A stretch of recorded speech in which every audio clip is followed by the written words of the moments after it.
Olá pessoal, eu sou Carlos César Almendra do canal Conexão Marxista e agora que já passamos do primeiro turno das eleições municipais, vamos conversar um pouco, vamos analisar a situação a qual nós estamos vivenciando no cenário político.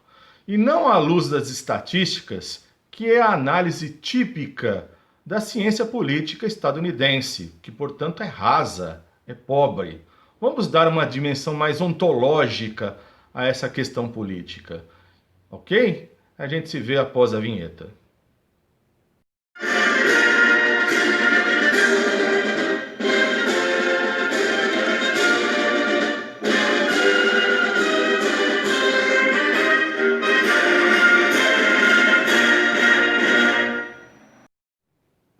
Antes de falar desse ou daquele partido, antes de falar desse ou daquele vereador, para além da euforia momentânea, porque certas candidaturas, certos partidos cresceram suas bancadas, outros diminuíram, é necessário salientar que, da perspectiva de esquerda, o parlamento é um local onde geralmente a esquerda toma um cacete, ou seja, perde as votações.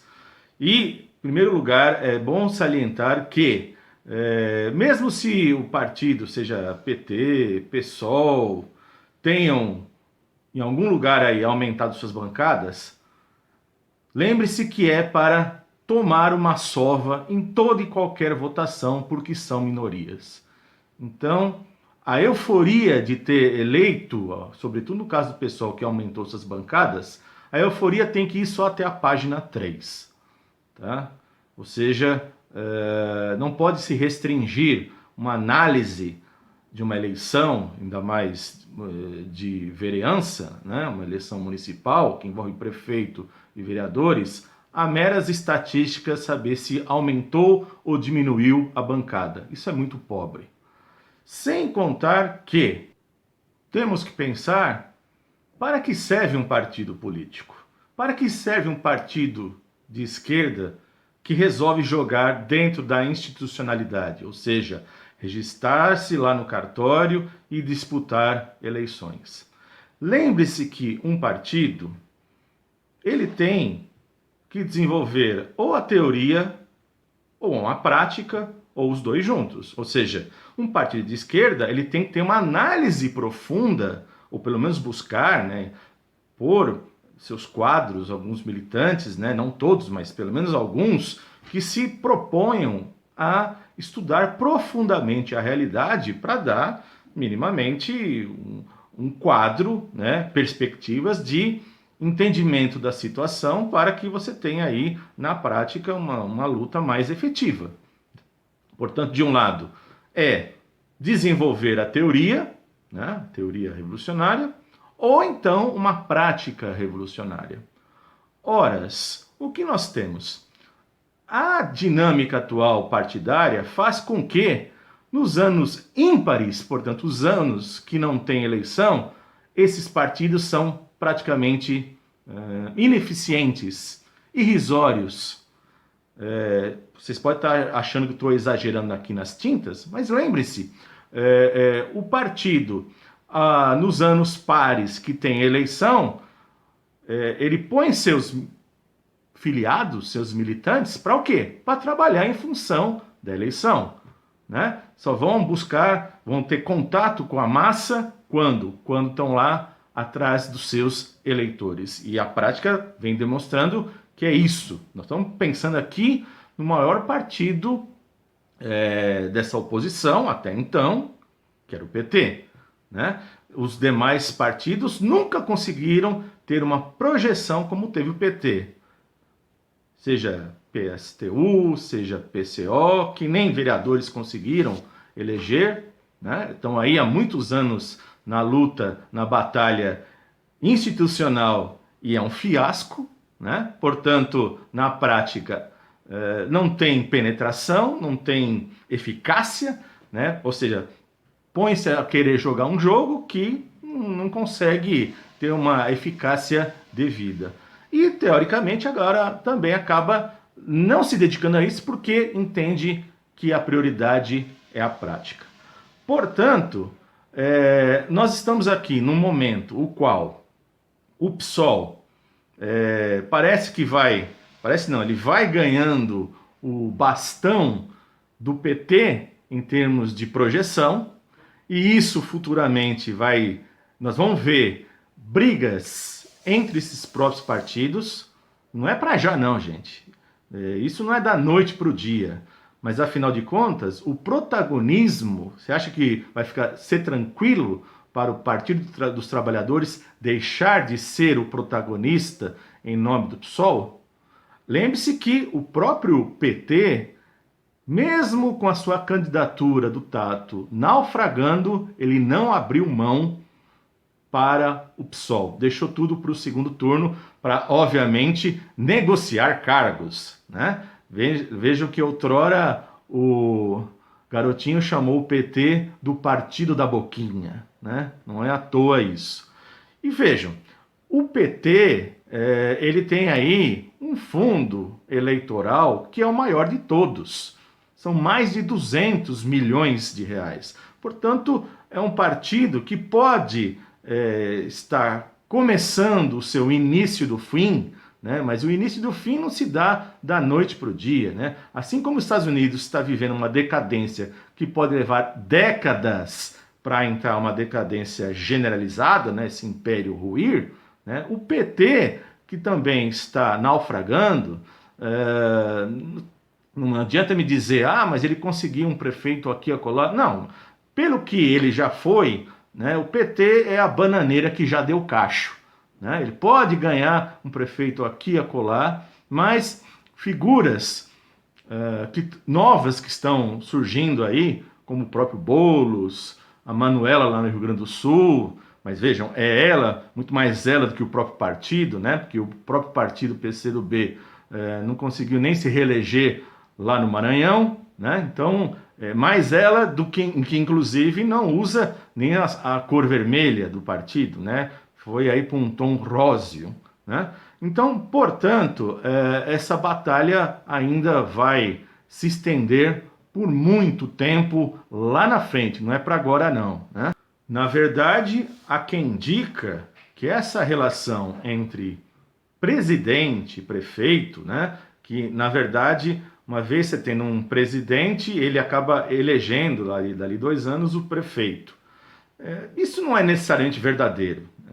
Claro que se você tiver um presidente que não deu grandes tropeços econômicos, obviamente, depois de 2 anos, a tendência de você ter a máquina sendo usada para eleição dos seus respectivos prefeitos é grande.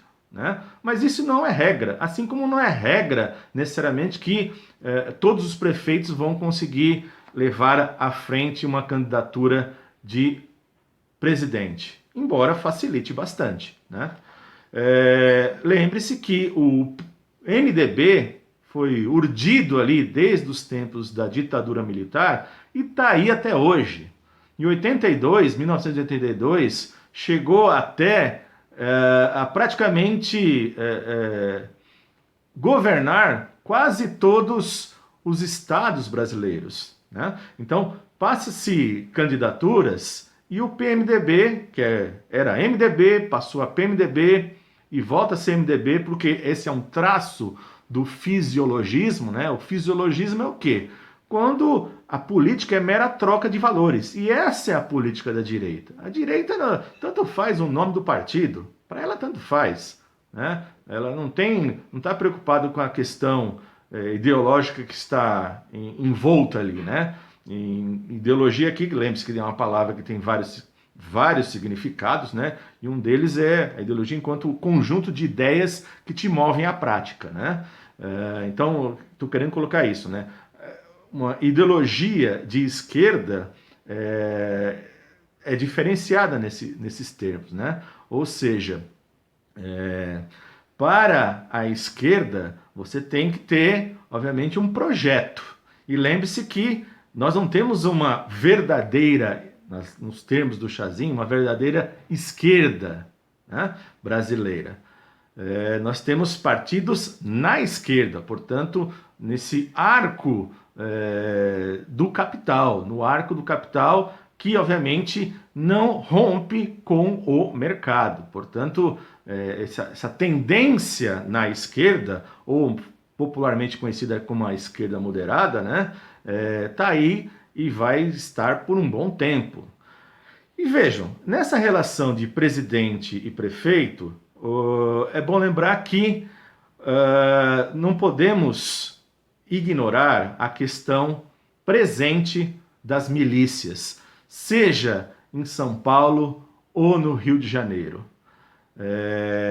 Cresce cada vez mais o poder dessas milícias sobre a política, e isso vai ser muito decisivo para as eleições de 2022. Para quem acha que Bolsonaro meramente perdeu nessa eleição municipal, isso fica muito claro agora, né? Bolsonaro apoiou muita gente, essas pessoas não foram para frente, né? Algumas nem chegaram ao segundo turno, mas a eleição para 2022 é outra história. Mesmo que as principais candidaturas que o Bolsonaro tenha dado apoio naufragaram, como mostra aqui essa reportagem da Folha de São Paulo, depois eu ponho aqui na descrição para vocês, ou seja, com exceção do Monsanto lá do Piauí, todo mundo que ele apoiou ou não foi para o segundo turno, ou literalmente ficou para trás, até o padrinho dele lá de casamento, que foi candidato no Amazonas, ficou em quinto lugar, enfim. Bolsonaro sofreu uma derrota, de fato, nessa eleição, já no primeiro turno, né? Mas isso não quer dizer que a batalha final está ganha, ou seja, para 2022, Bolsonaro vai usar de todos os seus trunfos possíveis e até, se possível, tentar melar a eleição, assim como tentou e vem fazendo o Donald Trump. Pessoas que têm esse traço fascistoide, né, com elementos do fascismo, né, uma das características do fascismo é que quando se perde, perde tudo. Lembre-se que quando Hitler perdeu a guerra, ele cometeu suicídio, né? Então, o Trump o tempo todo falando que ele é o vencedor, vencedor, vencedor. Aliás, o tempo todo, ao longo dos anos do seu mandato, ele chamava os outros de loser, né? O perdedor, perdedor, perdedor. Então, ele não pode admitir também que ele seja um perdedor. Lembre-se que desde 2016, Bolsonaro já falava, né, que ele vai ganhar, né? Vai ganhar. Chegou a eleição em 2018, ele continuava dizendo que iria ganhar, e se não ganhasse, teria sido roubado, né? E essa era a tônica dele. E ele vai fazer essa mesma coisa em 2022. Fica claro que uma boa parte da própria burguesia já não quer mais o Bolsonaro, mas é uma parte dela, não toda ela. E a própria burguesia ela tem dificuldade em lançar uma candidatura. Essa ideia de colocar Luciano Huck com Sérgio Moro não é tão simples, afinal de contas, né? Um deles nunca foi político, não tem essa experiência, né? E o outro simplesmente vem do governo Bolsonaro. Então não é tão simples você jogar esse tipo de candidatura no ar, né? Aliás, desde os tempos do Collor, a burguesia tem dificuldade de encontrar pessoas, né? Porque, afinal de contas, via de regra, esses caras da direita sempre são envolvidos com a corrupção. Então é difícil encontrar um cara da direita que não seja um típico ladrão, né? Então essa sempre foi o desafio para a própria direita. Mas vejam vocês que uma das coisas que é fundamental é a questão das milícias, tanto em São Paulo, no Rio de Janeiro, lá no Ceará, o próprio candidato, né, ligado a essas milícias já foi para o segundo turno. Então essas coisas do milicianismo vai se espalhando para o Brasil inteiro, né? Ou seja, essa lógica bolsonarista vai se espraiando. Embora pode ser que até o Bolsonaro venha perder as eleições daqui a 2 anos, mas não quer dizer que essa lógica vai se dissipar, né?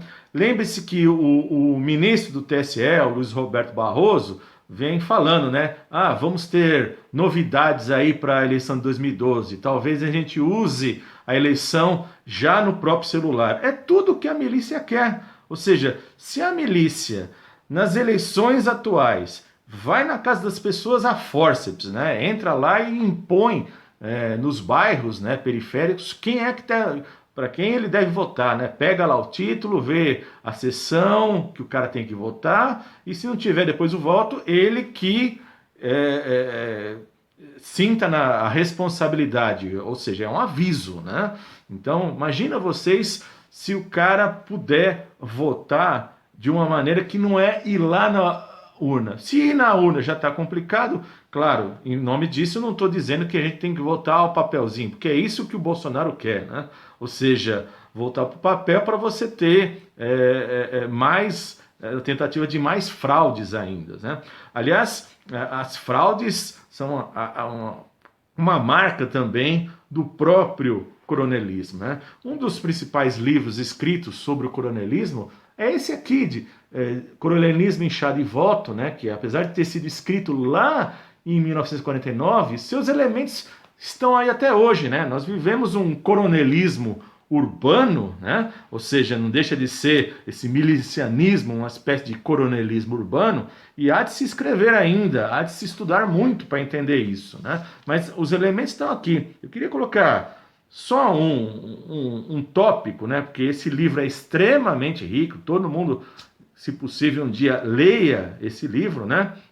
E no capítulo 1 do tópico 6, que se chama Favores e Perseguições, Desorganização do Serviço Público Local, parece que nós estamos vendo aí o próprio bolsonarismo, né, presente, mas vou ler só um trechinho para vocês. Diz lá: a outra face do filhotismo é o mandonismo, que se manifesta na perseguição aos adversários. Para os amigos, pão. Para os inimigos, pau. As relações do chefe local com seu adversário raramente são cordiais. O normal é a hostilidade. Ou seja, briga de facções, luta entre quadrilhas, é isso que a gente vê também entre essas próprias relações entre milícia, tráfico. Bom, portanto, isso está muito presente na política, né? A gente não pode perder isso de vista, né? E lembre-se que a direita sempre foi fisiológica. E fisiologia é um dos seus traços fundamentais, né? Do toma lá da cá. Eu só quero mostrar para vocês também aqui o livro do Claudin, né? A Crise do Movimento Comunista. E numa frase, lá na página 109, ele, numa frase, define. Diz o Claudin: a burguesia é uma classe de espírito prático, prosaico, educada no toma lá da cá. Simples, direto e objetivo. Então, minha gente, a burguesia ela vai, ao longo do tempo, ela vai se adaptando à situação. Ela pode perder um espaço aqui ou acolá para uma candidatura de um caráter mais dessa esquerda liberal, porque nós não temos esquerda radical. Aliás, para ser esquerda radical, ela não tem que ter ilusões com o parlamento, né? Aliás, a expressão que vem lá do 18 Brumário, né? O cretinismo parlamentar. É muito interessante que até grupo que se reivindica aí da esquerda radical, cuja liderança sempre falou no cretinismo parlamentar, lança candidato, aliás, não mais do que um, e todos tomam uma derrota fragorosa, ou seja, um fiasco nas urnas. Então não tem que ter ilusões, gente.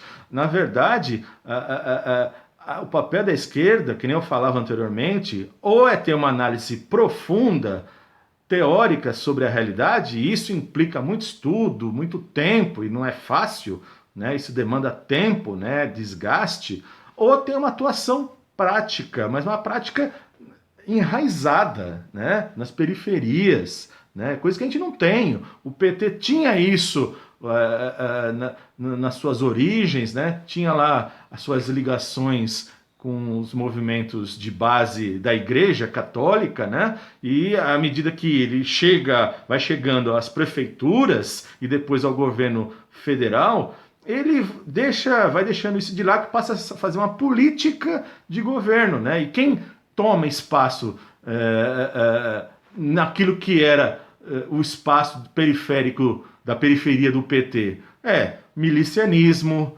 é evangelismo pentecostal, né? Milícias, portanto, é uma ilusão agora, né? Vim com essa historinha aqui eufórica, né? Que estamos retomando, né? Aliás, nessa onda de passa e repassa do WhatsApp, né? Chegou um para mim aqui de uma petista, de um grupo petista, né? Vejam só que absurdo, ó. Diz lá, vou ler só um trecho, ó. Vencemos o antipetismo e continuamos com a maior bancada de São Paulo. Mantivemos o maior número de votos na legenda 13. PT de São Paulo continua firme e forte. Só não fomos melhores por conta da Covid-19, que não nos permitiu fazer campanha do jeito que sabemos. Não pudemos entrar nas casas e tomar aquele cafezinho.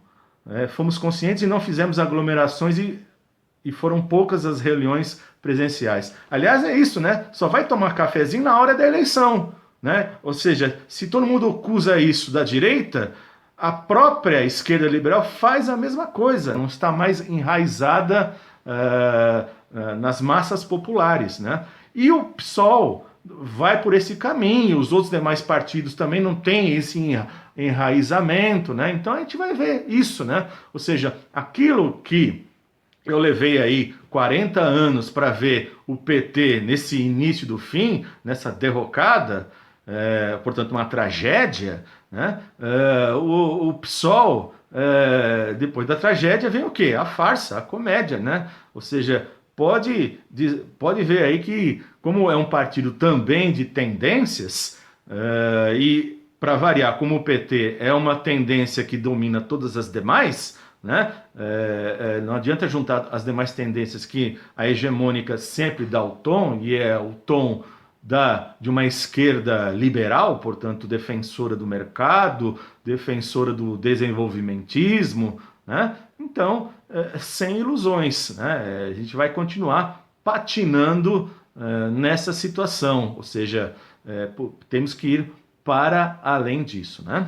Vejam, eu não fiquei aqui indo em cima de candidaturas A, B ou C, né? Afinal de contas, né, como diria o Hegel, a coruja de Minerva aparece só no final da tarde, né? Mas eu não sou hegelianista. Claro que eu coloquei aqui nessa alegoria hegeliana, eu coloco a alegoria do galo gaulês do Marx, né? Aquele que o galo anuncia o que está por vir, né? E eu já coloquei aqui, a gente vai ver, né, futuramente lutas entre PT e PSOL, vocês vão ver isso, né? E essas fissuras do PSOL serão mais profundas e mais rápidas do que a própria história do PT demonstrou, certo, gente? É isso, a gente se vê nos próximos vídeos e após o segundo turno, aí a gente tem um quadro completo e a gente volta com mais análise e mais elementos para vocês dessa situação política, ok? Compartilhem esse vídeo, dê o joinha e a gente se vê nos próximos vídeos. Um abraço a todos e comentem aqui embaixo, tá? Um abraço e até mais.